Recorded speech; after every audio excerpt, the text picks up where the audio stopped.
বন্ধুরা, সিআইএসএফের তরফ থেকে অর্থাৎ সেন্ট্রাল ইন্ডাস্ট্রিয়াল সিকিউরিটি ফোর্সের তরফ থেকে কনস্টেবল ফায়ারম্যানের যে ভ্যাকান্সি বার হয়েছে তার আপডেট আমি তোমাদেরকে এই ভিডিওর মাধ্যমে দিয়ে দেবো। তুমি যদি সিআইএসএফ হতে চাও অবশ্যই তুমি ভিডিওটা শেষ পর্যন্ত দেখো। এই ভ্যাকান্সির মাধ্যমে তুমি কিন্তু সিআইএসএফ হতে পারবে তোমার যদি স্বপ্ন থেকে থাকে তাহলে। বন্ধুরা দেখো, অনলাইন অ্যাপ্লিকেশান তোমাদের শুরু হয়েছে 31/8/2024 তারিখ থেকে, আর লাস্ট ডেট তোমরা দেখতে পাচ্ছ 30/9/2024 তারিখ। তো তোমাদের হাতে কিন্তু আর সময় নেই, তোমরা অন স্ক্রিন দেখতে পাচ্ছ। আর মোটামুটি তোমাদের হাতে আর 13 দিন মতো কিন্তু সময় রয়েছে। ওকে, 13 দিন মতো তোমাদের হাতে সময় রয়েছে। তো তোমরা যদি এখনও পর্যন্ত অনলাইন অ্যাপ্লিকেশান করোনি, তো এই 13 দিনের মধ্যে কিন্তু তোমাদেরকে অনলাইন অ্যাপ্লিকেশান করতে হবে।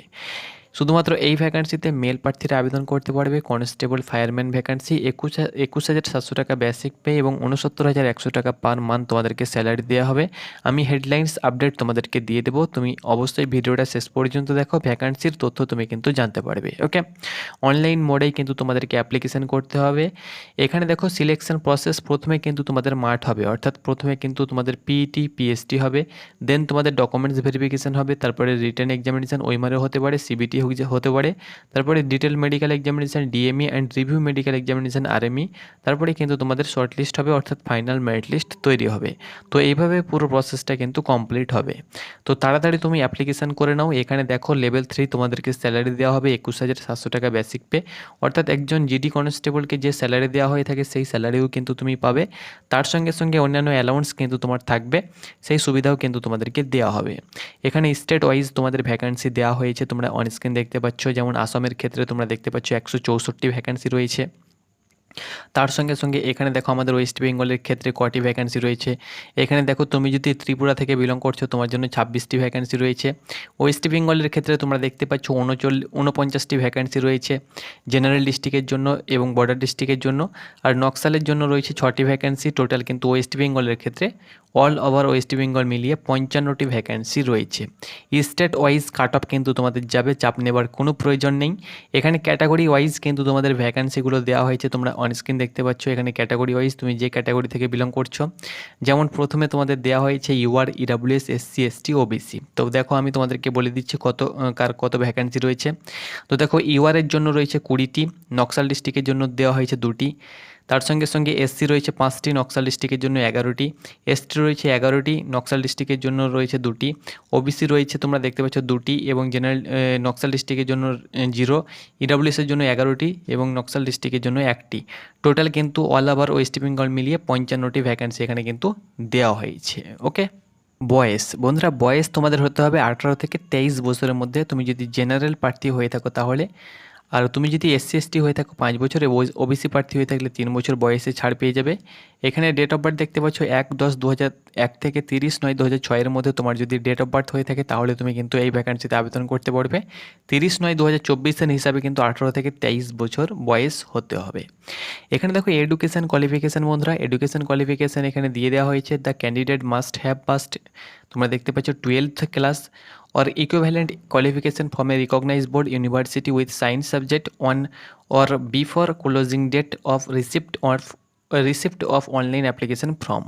এখানে কিন্তু সাফ বলে দেওয়া হয়েছে যে তোমাকে উচ্চ মাধ্যমিক পাস হতে হবে, অর্থাৎ এইচএস পাস হতে হবে উইথ সায়েন্স সাবজেক্ট নিয়ে, অর্থাৎ উচ্চ মাধ্যমিকে কিন্তু তোমার সায়েন্স থাকতে হবে, সেটা ফিজিক্স হোক না কেন, ম্যাথ হোক না কেন, কেমিস্ট্রি হোক না কেন, বায়োলজি হোক না কেন, যে কোনো সাবজেক্ট থাকুক না কেন, কিন্তু উচ্চ মাধ্যমিকে সায়েন্স থাকতে হবে। সায়েন্স বিষয় নিয়ে উচ্চ মাধ্যমিক পাস হতে হবে এবং ক্লোজিং ডেটের আগে কিন্তু উচ্চ মাধ্যমিক দিয়ে থাকতে হবে। অনেকে রয়েছে যারা ক্লোজিং ডেটের পরে উচ্চ মাধ্যমিক দেবে, সেটা কিন্তু থাকলে হবে না।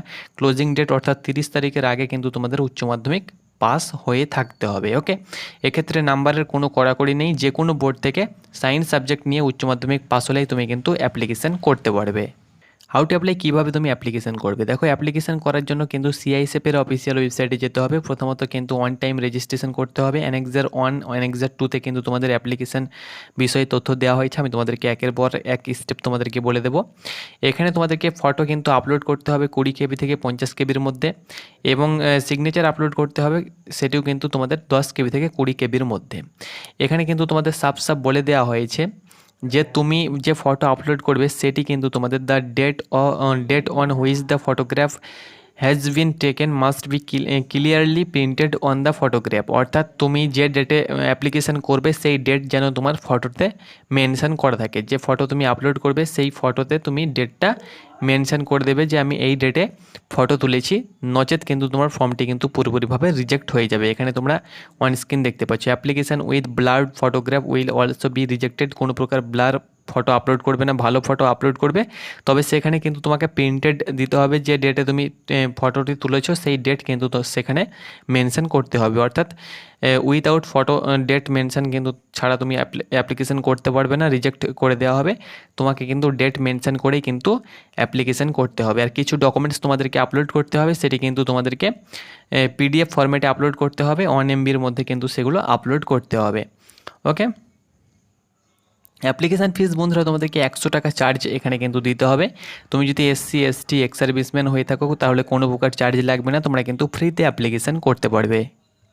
আর যদি তুমি অ্যাপ্লিকেশান করেছো, হয়তো তুমি ফর্মে কোনো প্রকার ভুল করে দিয়েছো, তাহলে 10/10/2024 থেকে 12/10/2024 তারিখের মধ্যে তুমি তোমার ফর্মটিকে কারেকশান করে নিতে পারবে। ভুল যদি হয়েই গিয়েছে, তোমার মিস্টেক হয়ে গিয়েছে ভুলবশত, তাহলে ভয় করবে না বা চাপ নেবার কোনো প্রয়োজন নেই। 10/10/2024 থেকে 12/10/2024 তারিখের মধ্যে তুমি কিন্তু তোমার ফর্মটিকে কারেকশান করে নিতে পারবে। ওকে, নেক্সট বন্ধুরা তোমাদেরকে সিলেকশন প্রসেস তো আমি আগেই বলে দিয়েছি। হাইট দেখো, হাইট এখানে কিন্তু সকলের জন্য 170 সেন্টিমিটার, 80 নর্মাল চেস্ট এবং 5 সেন্টিমিটার ফোলাতে হবে। যেহেতু এটা শুধুমাত্র মেল প্রার্থীদের জন্য, ফিমেলরা কিন্তু এই ভ্যাকেন্সিতে অ্যাপ্লিকেশান করতে পারবে না। আর রানিং কিন্তু তোমাদেরকে 5 কিলোমিটার করতে হবে, 24 মিনিট সময় থাকবে। সকলের জন্য 5 কিলোমিটার রানিং, 24 মিনিট সময় থাকবে। আর হাইট 170, 80 সেন্টিমিটার নর্মাল চেস্ট এবং 5 সেন্টিমিটার ফুলিয়ে 85 করতে হবে। আর এখানে বলে দেওয়া হয়েছে, তুমি যদি candidate belonging to hill areas Gorkha গারওয়ালস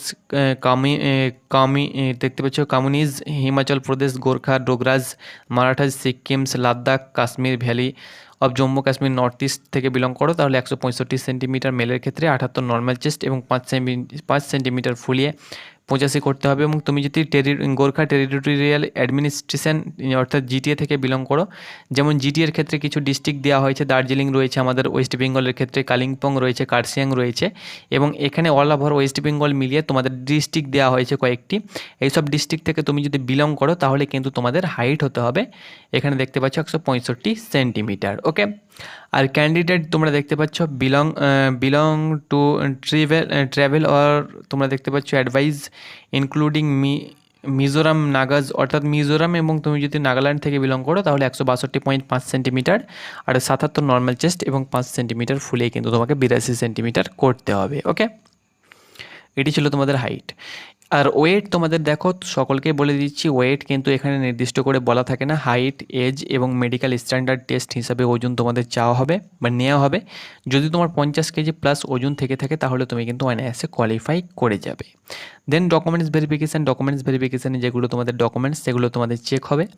এখানে সিলেবাস দেখো, তোমাদেরকে বলে দিচ্ছি রিটেন এক্সামিনেশান যেটা তোমাদের হবে, সিবিটি হোক না কেন বা ওএমআর বেসড হোক না কেন, এখানে 100টি কোয়েশ্চেন থাকবে, 100 মার্ক। এখানে দেখো part A, part B, part C, part D থাকবে। যেমন পার্ট এতে তোমাদের জেনারেল ইন্টেলিজেন্স অ্যান্ড রিজনিং থাকবে 25টি question, 25 number. Part B general knowledge and general awareness থাকবে 25টি question, 25 number. Part C math থাকবে 25টি কোয়েশ্চেন, 25 নম্বর। হিন্দি ইংলিশ থাকবে 25টি কোয়েশ্চেন, 25 নম্বর। টোটাল 120 মিনিটে কিন্তু তোমাদের পরীক্ষা হবে। পরীক্ষা তোমাদের অবজেক্টিভ মাল্টিপল চয়েস তোমাদের কোয়েশ্চেন থাকবে, সিবিটি বা ওএমআর তোমাদের এক্সাম হতে পারে, বিশেষ করে তোমাদের সিবিটি এক্সাম হবে। হিন্দি এবং ইংলিশে তোমাদের পরীক্ষা দিতে হবে, যে কোনো একটি ভাষায় তুমি কিন্তু পরীক্ষা দিতে পারবে। তবে পার্ট ডিটা কিন্তু তুমি যে কোনো একটা ল্যাঙ্গুয়েজ করতে পারবে, হয়তো হিন্দি গ্রামার করলে হিন্দি গ্রামার, ইংলিশ গ্রামার করলে ইংলিশ গ্রামার। ওকে, তো এটি ছিল কিন্তু তোমাদের সিলেবাস। এখানে নো নেগেটিভ মার্কিং, কোনো প্রকার নেগেটিভ মার্কিং কিন্তু তোমাদের থাকছে না। এখানে অন স্ক্রিন দেখতে পাচ্ছ, নেগেটিভ মার্কিং থাকলে কিন্তু তোমাদের এখানে দেওয়া হতো। আর তোমাদের 12 ক্লাস লেভেলের কিন্তু তোমাদের কোয়েশ্চেন থাকবে, সায়েন্স সাবজেক্টের ওপরে কিন্তু কোয়েশ্চেন থাকবে জিকেগুলো, আর বাকি তো তোমাদের ম্যাথগুলো যেগুলো থাকে সেগুলো তো তোমাদের থাকবেই। এখানে সিলেবাস ওয়াইজ কিন্তু তোমাদের বলে দেওয়া হয়ে থাকে যে কোন চ্যাপ্টার থেকে তোমাদের কোয়েশ্চেন করা হবে। নোটিফিকেশানটা তুমি যদি একবার ওয়াচ করো তাহলে কিন্তু জানতে পারবে। আমি তোমাদেরকে মেন টপিকগুলো দিয়ে দিয়েছি। এখানে দেখো তোমাদের ফরম্যাট দিয়ে দেওয়া হয়েছে কীভাবে তুমি অ্যাপ্লিকেশান করবে। যে কোনো সাইবার ক্যাফে গিয়ে তুমি ভালো করে যে কোনো সাইবার ক্যাফে গেলেই তুমি কিন্তু অ্যাপ্লিকেশান করতে পারবে। লিঙ্ক অ্যাক্টিভ রয়েছে। আমি পূর্বের ভিডিওতে তোমাদেরকে দেখিয়েছিলাম যে কীভাবে তুমি অ্যাপ্লিকেশান করবে, তো অ্যাপ্লিকেশান তুমি করে নাও। এখানে তোমাদের অ্যানেক্সের ফরম্যাটগুলো দেওয়া হয়েছে। তুমি যদি SC ST থেকে বিলং করো অ্যানেক্সার 3 তোমাদেরকে নিয়ে যেতে হবে। তুমি যদি ধরে নাও EWS থেকে বিলং করো তাহলে অ্যানেক্সার, তোমরা OBC থেকে বিলং করলে অ্যানেক্সার 4 নিয়ে যেতে হবে। এগুলো কিন্তু তোমাদের অ্যানেক্সার নিয়ে যেতে হবে। কাস্ট অ্যানেক্সার তোমরা অন স্ক্রিন দেখতে পাচ্ছ। তুমি যদি EWS থেকে বিলং করো তাহলে অ্যানেক্সার V কিন্তু তোমাদেরকে ডকুমেন্টস ভেরিফিকেশনের সময় ফরম্যাট বানিয়ে নিয়ে যেতে হবে। তো এটি ছিল বন্ধুরা CISF এর তরফ থেকে যে কনস্টেবল ফায়ারের ভ্যাকান্সি বার হয়েছে তার আপডেট। ধন্যবাদ।